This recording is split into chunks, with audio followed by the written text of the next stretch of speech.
Estamos de volta e Ricardo Mota, entrevista desta semana, tem como convidada a médica hepatologista Leila Tojal, que é presidente da Associação Alagoana de Apoio aos Doentes e Transplantados de Fígado, uma entidade que nasceu há 2 anos e tem crescido, né, doutora Leila?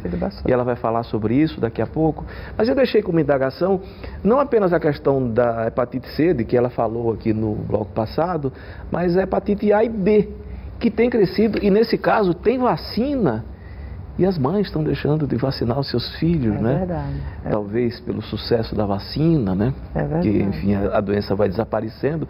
Só que isso é muito grave, né? Muito perigoso. Grave, muito, extremamente grave, até porque, assim, através da vacinação, você tem uma imunização de 100%, né? Então, você preveniria casos graves, mesmo a hepatite A, que não, na maioria das vezes, ela não se transforma em doença crônica, né? Não é uma doença que evolua para a cronicidade. É a mais leve, ela é a mais leve, que é a transmissão que se chama fecal-oral, através de água e alimentos contaminados. E essa hepatite, em uma porcentagem pequena, mas que existe, pode evoluir para a sua forma fulminante, né? Então, não tem sentido você não vacinar. Essa vacina é disponível na rede pública, então você não precisa gastar nada para fazer essa vacina, absolutamente segura, né? Se dirige a um posto de saúde e a criança vai receber essa vacinação. Com relação à hepatite B, desde a criança até o adulto, está aí totalmente disponível a vacinação.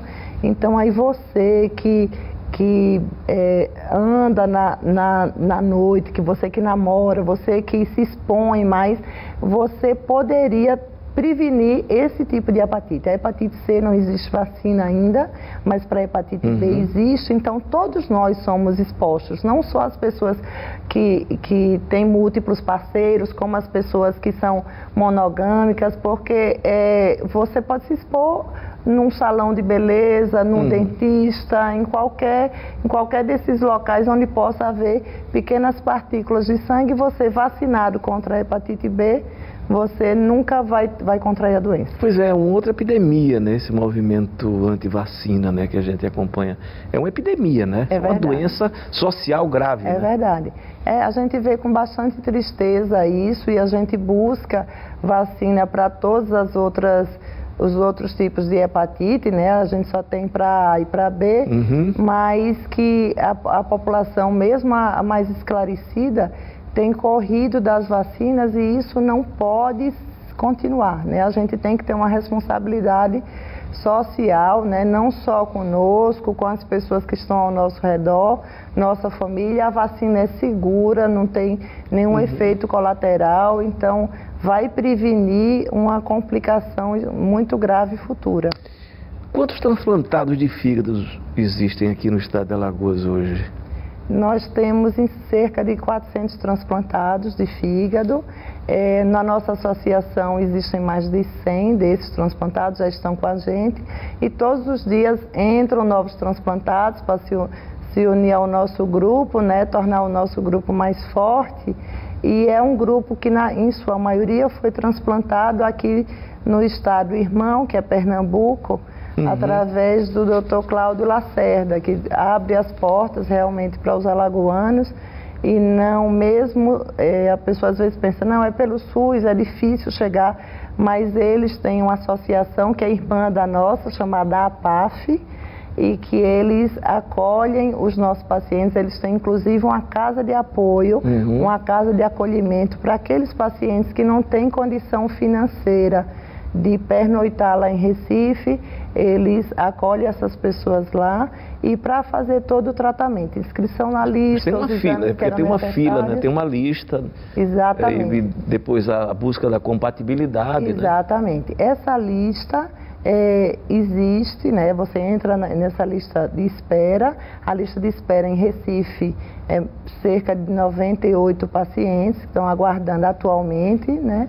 E a compatibilidade com relação ao fígado é muito tranquila, Ricardo, porque basta ter o mesmo tipo sanguíneo e se leva em consideração o peso, a altura e a estrutura física do paciente. Para que um paciente, por exemplo, um paciente grande, não receba um fígado pequenininho, insuficiente, né?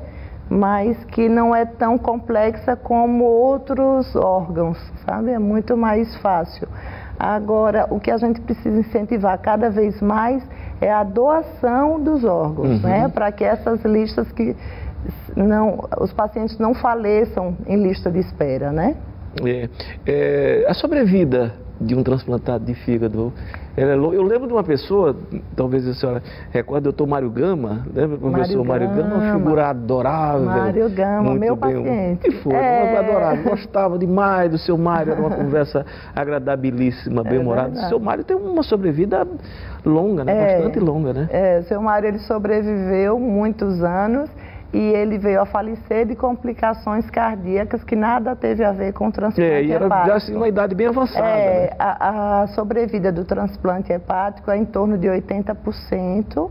Em alguns estados, como São Paulo, ela cai um pouco, porque na verdade eles terminam transplantando só pacientes muito graves, porque a lista deles é muito longa, né? E aí terminam transplantando o paciente numa condição clínica muito pior. E aí, com isso, eles têm uma sobrevida um pouco menor do que a nossa aqui de Pernambuco. Mas são os pacientes que vão para a lista, são aqueles pacientes que estão em insuficiência hepática, que eles não sobreviveriam muito tempo. Então, não é uma questão nem de escolha, é uma chance de vida. Né? É um sopro de vida, porque se você não transplantar na condição de insuficiência hepática, você vai evoluir para o óbito em pouco tempo. Veja só, recentemente, mais uma vez, né, apareceu um outro problema, que é a história da falta de medicamentos para transplantados. Exatamente. No caso dos pacientes transplantados de fígado, qual a gravidade disso? É uma gravidade extrema, Ricardo, porque esse paciente precisa do imunossupressor para ele não evoluir para rejeição. Então, para eles, não é uma questão, pode faltar uma semana, pode faltar um período, não pode faltar. Isso, quando o paciente é transplantado, a gente já informa para eles que mais importante até do que ele se alimentar é ele tomar a medicação.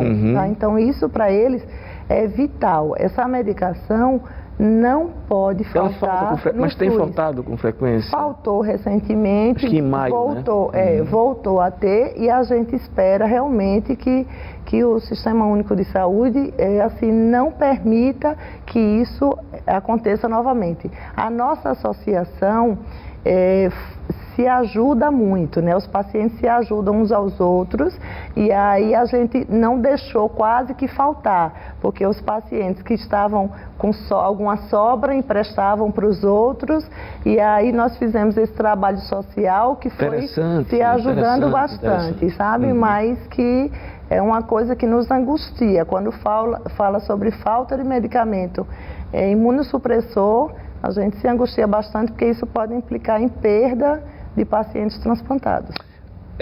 Você falou, quer dizer, os transplantes aqui dos alagoanos, eles são feitos em Recife. Quando é que Alagoas vai passar a fazer transplante de fígado? Você responde daqui a pouco. Tá bom. Até já.